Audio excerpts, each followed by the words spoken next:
ชายเลขสี่คนนี้ยังมีไฟหน้าตายังสดใสเข้าสู่วัยทองยิ่งมองยิ่งเท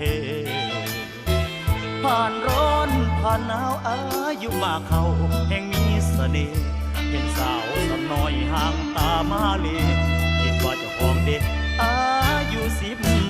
15หัวใจยังหนุ่มถึงจะเกิดมานานยังมีความต้องการเรื่องสังขารบอกเกี่ยวดอกลาผู้ชายเลขสี่นี่กำลังดีนะน้องจ๋าถ้าเจ้ามาเป็นภรรยาแล้วสิรู้ว่ามีดี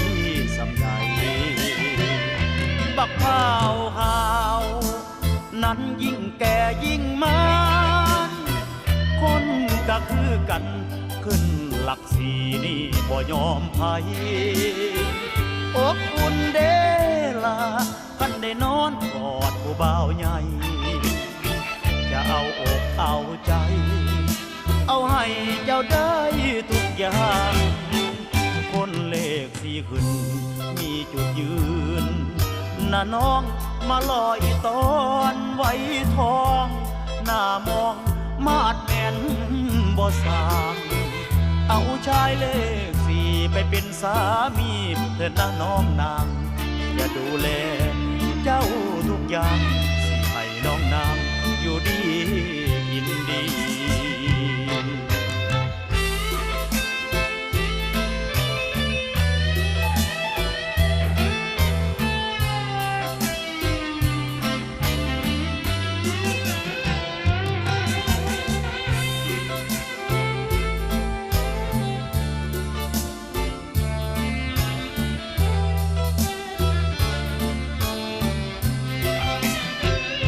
บักพร้าวขาวนั้นยิ่งแก่ยิ่งมันคนก็คือกันขึ้นหลักสี่นี่บ่ยอมไผอบอุ่นเดล่ะคันได้นอนกอดผู้บ่าวใหญ่จะเอาอกเอาใจเอาให้เจ้าได้ทุกอย่าง